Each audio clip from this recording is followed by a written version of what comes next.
Hello friend, this is Sudha, this is your psychology class. Psychology में हम सब पढ़ रहे थे बुद्धि। बुद्धि टॉपिक हमारा चल रहा था। बुद्धि में हम बुद्धि के सिद्धांत पढ़ रहे थे। बहुत सारे सिद्धांत हमने पढ़ लिए, 9-10 सिद्धांत हमारे हो गए हैं। आज हमारा नया सिद्धांत स्टार्ट होता है, बुद्धि का पदानुक्रमिक सिद्धांत। ठीक है, जो कि बर्ट और बर्नन ने मिलकर दिया था। चलिए देखते हैं सिद्धांत के बारे में।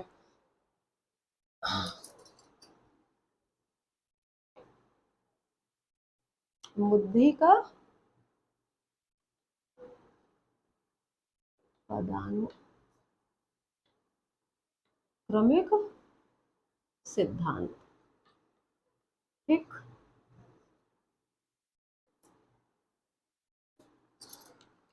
ये हम सिद्धांत, इसके प्रतिपादक कौन थे? प्रतिपादक फिलिप बर्नन थे। कौन थे?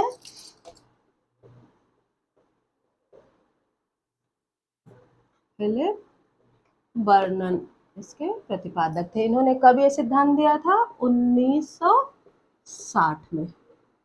ठीक है, इनके प्रमुख सहयोगी कौन थे?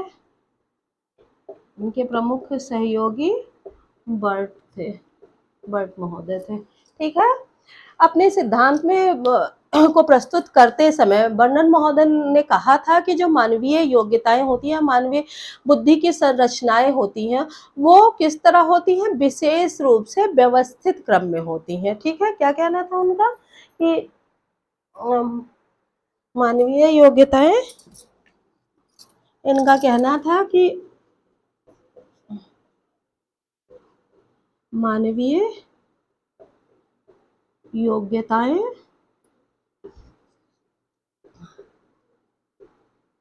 क्रमिक रूप से व्यवस्थित होती हैं। ठीक है, इसी के आधार पर इनके सिद्धांत का नाम पदानुक्रमिक सिद्धांत रखा गया। व्यवस्थित होती हैं। इनके अनुसार इन्होंने बुद्धि में जितने फैक्टर यूज होते हैं उनको 4 भागों में बांटा था। कितने भागों में? 4 भागों में। एक पहला तो इनका सामान्य कारक था, जो कि स्पेयरमैन के जी कारक जो है उसी की तरह था। ठीक है, देखिए चारों जो इनके पार्ट थे बुद्धि के, वो हम बताते हैं। इन्होंने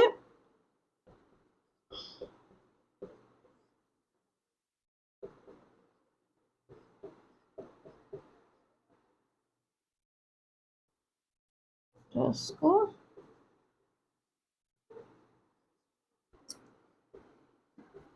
4 प्रमुख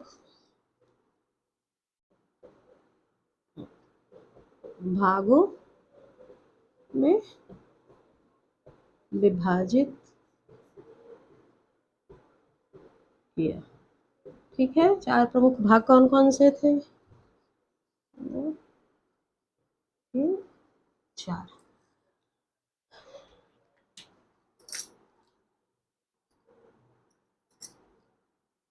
पहला था, जैसे मैंने बताया, सामान्य कारक। ठीक, यानी कि जनरल फैक्टर। ठीक है, दूसरा था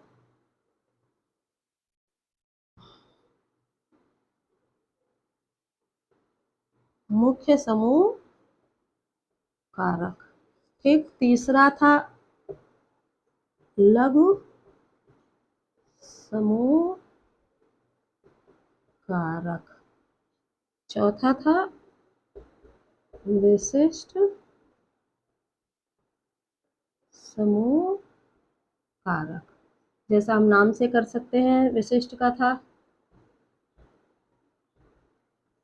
स्पेशल ग्रुप फैक्टर। ठीक है, लघु था माइनर ग्रुप फैक्टर, और ये था मेजर ग्रुप फैक्टर। ठीक है। इन्होंने बुद्धि को के जो तत्व थे उनको 4 प्रमुख भागों में बांटा था। पहला था सामान्य कारक, दूसरा था मुख्य समूह कारक, तीसरा था लघु समूह कारक और चौथा था विशिष्ट समूह कारक। इनके अनुसार बुद्धि के जो तत्व थे वो इन चारों भागों में बांटे गए।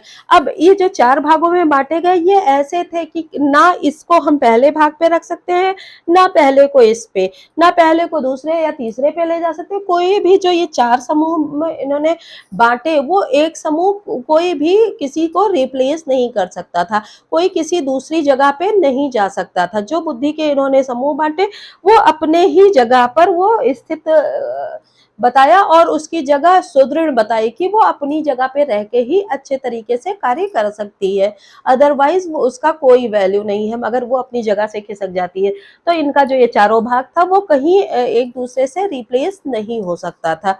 आई बात समझ में? इतना नोट डाउन करिए, फिर मैं आपको बताती हूँ सामान्य कारक के बारे में। नोट डाउन जरूर करिएगा, सिद्धांत भी इंपॉर्टेंट है।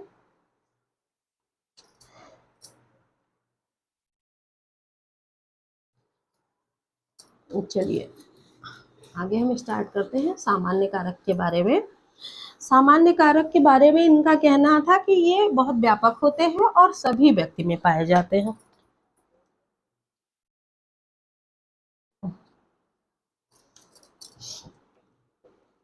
जो सामान्य कारक है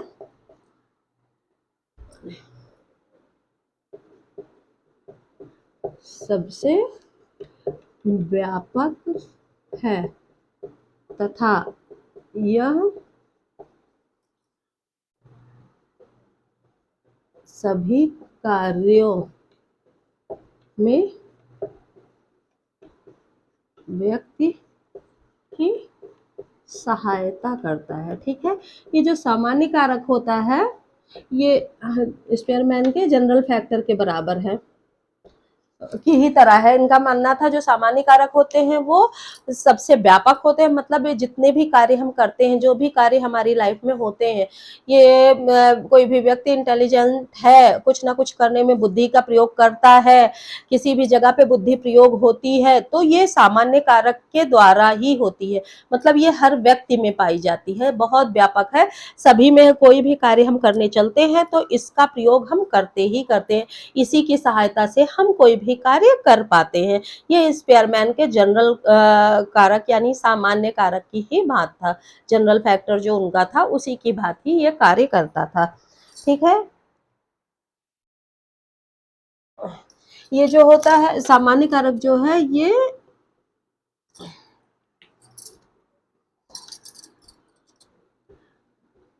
सभी व्यक्तियों या मनुष्यों कह सकते हैं में पाया जाता है तथा इसी के द्वारा व्यक्ति स्वयं को समाज में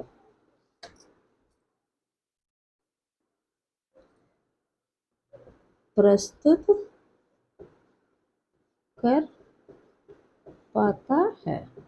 ठीक है, इनके अनुसार ये जो और ये कारक जन्म से ही व्यक्ति में रहता है। ठीक है, ये व्यक्ति में जब व्यक्ति पैदा होता है, बच्चा पैदा होता है तब से वो ये कारक उसके अंदर रहता है। कोई भी कार्य जब हम करते हैं तो इस कारक का, सामान्य कारक का सहयोग उसमें होता है, उसके बगैर हम कोई भी काम नहीं कर सकते हैं। अगर किसी में सामान्य कारक नहीं है तो वह पागल, मूर्ख या जड़ बुद्धि की श्रेणी में आता है। इसके अलावा जो सामान्य मनुष्य है या गॉड गिफ्टेड भी है उसके अंदर भी ये सामान्य कारक पाया ही पाया जाता है। ठीक है, तो इस तरह से हम जानते हैं कि यह सभी में पाया जाता है, सभी कार्यों में इसका यूज होता है। ठीक है, अब ये हमारा सामान्य कारक हो गया। इसके बाद हमारा आता है मुख्य समूह कारक। मुख्य समूह कारक, सामान्य कारक को ही 2 भागों में बांटा गया है। ठीक है, वही हमारा मुख्य समूह कारक हुआ। एक्चुअली जो इनका पदानुक्रमिक सिद्धांत था वो कुछ पिरामिड मॉडल का था। अब इसका पिरामिड कैसे बना है मैं आगे बताऊंगी। थोड़ा सा हम इसके जो दूसरा कारक बना है समूह कारक उसके बारे में हम जान लेते हैं।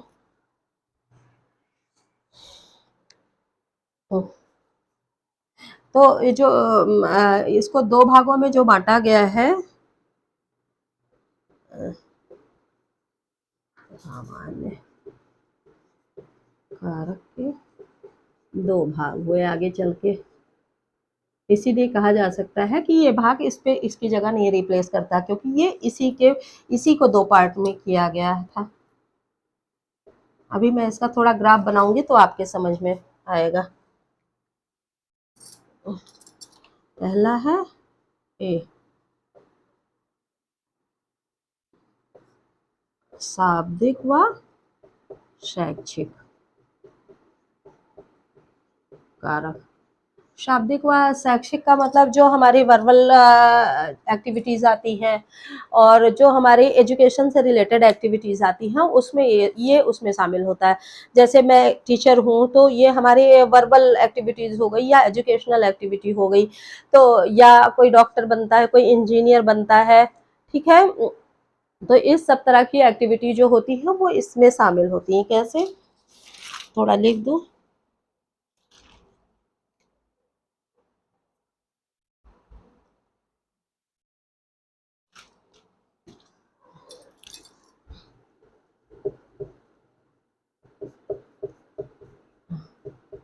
में बौद्धिक कार्य जिसमें हस्त कौशल का प्रयोग नहीं होता, वो सारे कार्य इसमें आते हैं। जैसे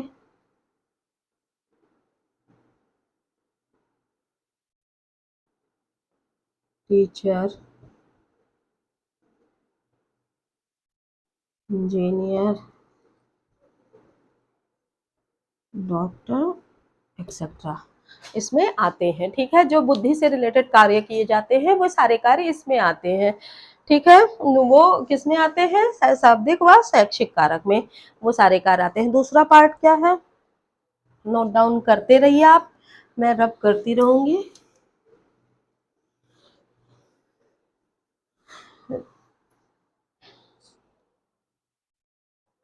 दूसरा है गतिक व यांत्रिक योग्यता। गतिक व यांत्रिक योग्यता, देखिए नाम से ही स्पष्ट है, जो ये कारक ये योग्यताएं होती हैं जिसमें हाथ के कौशल यानी कि जिसमें बौद्धिक योग्यताओं का कम और हस्त कौशल का ज्यादा प्रयोग होता है, इसमें वे शामिल है।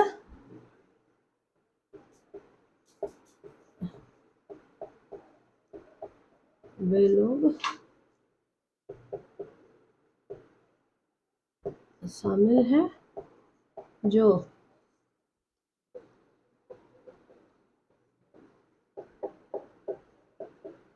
हस्त कौशल का ज्यादा प्रयोग करते हैं, ठीक है। जैसे मूर्तिकार, चित्रकार, मिस्त्री। मिस्त्री, जैसे आपकी मशीन खराब हुई, वॉशिंग मशीन खराब हुई तो मिस्त्री आएगा, वो दिमाग का प्रयोग तो बस जनरल कारक के रूप में ही करेगा, अदरवाइज वो अपने हाथ का प्रयोग ही करेगा।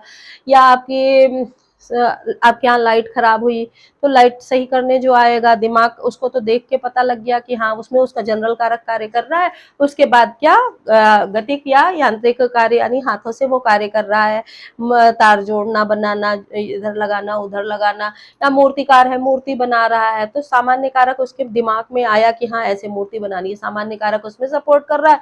उसके बाद वो क्या कर रहा है, मूर्ति को काट रहा है, ज्यादा हाथ का प्रयोग हो रहा है बुद्धि से ज्यादा, ठीक। या चित्रकार हाथ का प्रयोग कर रहा है। डॉक्टर में भी कुछ सर्जन ऐसे आते हैं जो इस ज्यादा हाथ का प्रयोग करते हैं, लेकिन हाँ उसमें बौद्धिक प्रयोग ज्यादा होता है, इसलिए डॉक्टर को उस श्रेणी में इन्होंने रखा, क्योंकि डॉक्टर पढ़ाई पढ़ के ही उस योग्यता को प्राप्त करता है, ठीक है। लेकिन ये है कि बगैर शिक्षा लिए ही, बगैर शैक्षिक ज्ञान लिए ही वो इस कार्य को कर सकता है, उनको इस कार्य में शामिल किया गया है, ठीक है। अब हम थोड़ा सा देख लेते हैं कि इन समूहों को, जो मुख्य समूह है, इन्हीं को आंकिक योग्यता, शाब्दिक योग्यता, गतिक योग्यता, इन्हीं सब में बांटा है।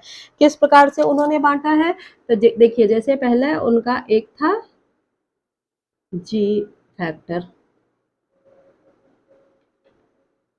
ठीक, इसी को इन्होंने दो भाग में बांटा। ठीक, हमारा एक वर्बल और एजुकेशनल हो गया। ठीक, दूसरा हो गया प्रैक्टिकल या मोटर स्किल। ठीक, ये दो भाग में हो गया। इन्हीं का जब आगे इनका पार्ट किया गया तो ये हो गए मुख्य लघु समूह, इन्हीं के अलग अलग पार्ट हुए। ठीक है, इसमें कैसे बौद्धिक, कौन कौन सी क्रियाएं करने वाले आ गए, बौद्धिक या मौखिक। ठीक है, इसमें भी इससे रिलेटेड जो बौद्धिक या मौखिक चीजें आ गई वही इसमें आ गई। फिर बाद में इसी को जाके ये जो है इनके दो दो तीन तीन अलग अलग पार्ट हो गए। किसी में दो ही हुए, किसी में तीन हुए। ठीक है, कैसे, जैसे ये मान लिया यहाँ हमने शिक्षक को लिया। ठीक, शिक्षक हुआ। ठीक, शिक्षक में मान लिया ये गणित का शिक्षक हो गया, बौद्धिक में आया तो ये गणित का शिक्षक हो गया। ठीक, अब गणित के शिक्षक में भी यहाँ क्या आया, बीज गणित का विशेषज्ञ हो गया, ये हो गया अंक गणित का विशेषज्ञ, ये रेखा गणित का हो गया। या फिर हमने डॉक्टर ले लिया, यहाँ डॉक्टर लिया, यहाँ से हमने डॉक्टर को उठाया, तो डॉक्टर हो गए, सर्जन हो गए या फिजिशियन हो गए। अब सर्जन फिजिशियन में भी किसके हो गए, नाक कान गले के हो गए, या आप कह लीजिए हार्ट स्पेशलिस्ट हो गए। ठीक, या कह लीजिए कि ये थोड़ा सही नहीं है, ये नाक कान गले के हो गए, ये कह लीजिए कि कार्डियोलॉजिस्ट हो गए। तो ये अलग अलग तरह के शिक्षक हो गए, यहाँ वो सॉरी डॉक्टर हो गए। अगर हम इंजीनियर लेते हैं, सॉरी शिक्षक लेते हैं, तो शिक्षक मान लिया हमारा, यहाँ से हमने शिक्षक लिया, शिक्षक से किसी विषय का प्रोफेसर बना। अब कहीं प्रोफेसर बना, प्रोफेसर से वो आप कह लीजिए कि अ, गणित का ज्ञाता हो सकता है, साइंस का हो सकता है, या मैथ वो सॉरी एसएस फिजिक्स ज़्यादा जान सकता है। ठीक है, साइंस के कई अलग अलग सब्जेक्ट होते हैं, तो फिजिक्स केमिस्ट्री मैथ्स, उसमें अलग अलग टीचर हो सकता है। या एसएसटी के सब्जेक्ट्स होते हैं, वो जियोग्राफी बहुत अच्छी जानता है। अलग अलग जब डिवाइड हुए, कोई अलग जाके बना कि पॉलिटिक्स अच्छे से जानता है, कोई हिस्ट्री अच्छे से जानता है। तो ये अलग अलग जो सब पार्ट में डिवाइड हुए वो ये बने। ठीक है, ये हो गई समझने वाली बात। थोड़ा सा इसको बताती हूँ कि ये पदानुक्रमिक या इसको पिरामिड क्यों कहा गया। पहले ये हुआ जी फैक्टर हुआ, जी फैक्टर के दो पार्ट हो गए, वर्बल और एजुकेशनल हो गए, ये प्रैक्टिकल या मोटर स्किल हो गई। उसके बाद जो इसके पार्ट हुए, ठीक, कुछ भी हो सकता है। फिर उसके बाद एक एक के दो दो तीन तीन पार्ट हुए। ठीक, किसी में दो, किसी में तीन, अलग अलग प्रोफेशन के हिसाब से। तो इसका शेप इस तरह से आके कुछ पिरामिड की तरह बन गया। देखिए, जैसे पिरामिड बनता है, पिरामिड की ही तरह तो बना। तो इसीलिए इसको पिरामिड सिद्धांत या पदानुक्रमिक सिद्धांत भी कहा जाता है। एक पार्ट में बटी बुद्धि, दो भाग में बटी, तीसरे में और चौथे में, इस तरह से चार हो गए। ये सामान्य कारक हो गया, सामान्य कारक, ये मुख्य समूह कारक, ठीक, ये लघु समूह कारक, ठीक, और ये हो गया विशिष्ट। विशिष्ट में स्पेशलाइजेशन जिसमें व्यक्ति का हुआ, विशिष्ट समूह कारक। ठीक है, आ रहा है आपको सिद्धांत समझ में? इसके बाद हम देखते हैं कि ये हमारा सामान्य कारक जो हमने आपको बताया था। इसके बाद इसको हमने कहा कि ये यांत्रिक और गतिक मोटर, गतिक यांत्रिक में, सॉरी, ये शैक्षिक और एजुकेशनल में बटा, ये आपका प्रैक्टिकल और मोटर स्किल में बट गया। उसके बाद ये मौखिक या स्पेशलाइजेशन में बटा, और ये जो मेन स्पेशलाइजेशन जिसका रहा, चाहे वो फिजिक्स केमिस्ट्री मैथ्स या ऐसे कुछ हो गया, इसमें हो गया ये वाशिंग मशीन बनाने वाला हो गया, ये आपका कार कार मोटरसाइकिल बनाने वाला हो गया, या कह लीजिए ये मूर्ति, अगर मूर्तिकार हुआ, ये पत्थर की मूर्तियां बनाता है, ये लकड़ी की मूर्तियां बनाता है, या ऐसे ऐसे मूर्तिकार हो गए। या आपका पेंटर ले लीजिए, पेंटर भी इसमें आते हैं, तो एक शेडेड बनाता है, शेड देके दूसरा कलरिंग करता है, तो ऐसे ऐसे कलाकार हो गए। तो ये उसका मेन स्पेशलाइजेशन हो गया। ठीक है, ये आंकिक योग्यता में हो गए, शाब्दिक योग्यता में हो गए, मौखिक योग्यता में ये मुख्य लघु समूह कारक हो गए, विशिष्ट समूह कारक अलग अलग जिसका स्पेशलाइजेशन हुआ। आई होप आपको समझ में आ रहा होगा, मैं समझाने में आपको सफल हो रही होंगी, होपफुली आपको चीजें क्लियर हो रही होंगी। यही पिरामिड बनता है, यही चीजें, यही सिद्धांत इनका दिया हुआ है कि इस तरह से। अब इसीलिए इन्होंने कहा था अगर इसको हम पहले जगह पे प्लेस कर दे या दूसरे पे प्लेस कर दे, तो ये चीजें हम प्लेस नहीं कर सकते हैं, क्योंकि एक ही चीजें अलग अलग भागों में वो बढ़ती चली गई हैं। ठीक है, आ रही बात समझ में? आप इसको नोट डाउन कर लीजिए, एक बार ग्राफ बना लेंगे या पिक्चर बना लेंगे तो आपको चीजें और भी क्लियर हो जाएंगी। ठीक है,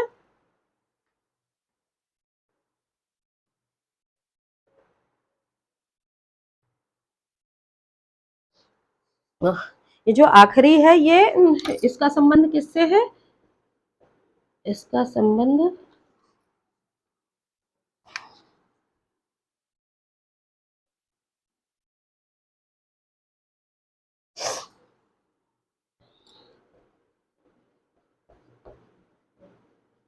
इसका संबंध विभिन्न ज्ञानात्मक क्रियाओं से है। ठीक है, जिसमें व्यक्ति का स्पेशलाइजेशन हो जाता है, से है। इसके अतिरिक्त इसको थोड़ा सा देख लेते हैं।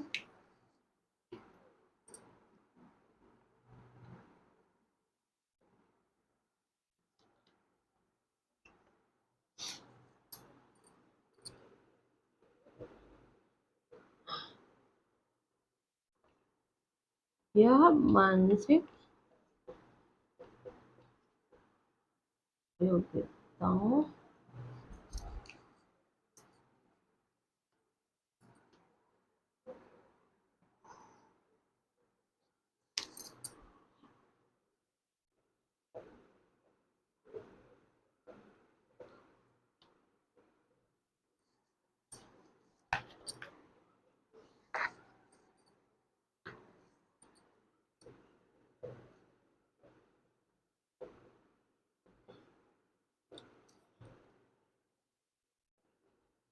विशेष कारकों के रूप में व्यवस्थित किया गया है। अगर आपको नोट्स बनाना है तो इतनी चीजें आप लिख लीजिएगा। इन दो के बारे में मैं आपको बता ही चुकी हूँ, सामान्य कारक बता चुकी हूँ, मुख्य समूह कारक बता चुकी हूँ। जो ये आपका है, या मानसिक कार्यों से संबंधित, मानसिक कार्यों से संबंधित ये होते हैं जो जहाँ व्यक्ति मानसिक रूप से कार्य करता है, कि वो स्टडी तो उसने कर ली, या मौखिक रूप से वो इस चीज को समझता है, उसके बाद उसका स्पेशलाइजेशन होता है। ठीक है, यहाँ मौखिक चीजें ही रहती हैं मोस्टली, उसके बाद उसका स्पेशलाइजेशन होता है, उस फील्ड में जाके वो कार्य करता है। ठीक है, और इसका संबंध किससे है? लास्ट वाले का संबंध ज्ञानात्मक, जिसमें वो ज्ञान प्राप्त कर लेता है, मतलब बहुत परफेक्ट होता है जिस फील्ड में, यानी कि जो स्पेशल कारक था स्पीयरमैन का, पहला और आखिरी ये दो स्पीयरमैन के जो कारक थे जनरल फैक्टर और स्पेशल फैक्टर उससे मिलते जुलते हैं। तो उसके बारे में जितनी चीजें हैं वही इनके बारे में भी बर्नन महोदय का कहना था।